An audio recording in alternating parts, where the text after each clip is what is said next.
Hello folks, welcome to the channel. If you encounter Windows failed fast startup with error status 0xC00000D4, then watch this video for the fix.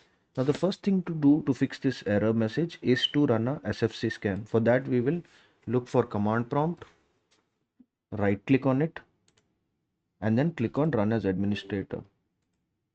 In the command prompt box, we will input the command sfc space slash scan NOW and press enter and wait for the scan to finish.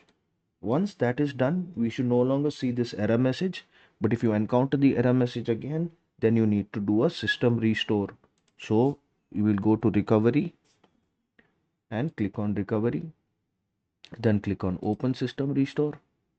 And then you can click on recommended restore, or if you have created a different restore point, you can choose that by clicking on this, clicking on next, and then clicking on the restore point, clicking on next, and then clicking on finish, and your system should be restored to a previous date and time where this error message was not showing. If this video helped you, then kindly subscribe to the channel. Enjoy your day.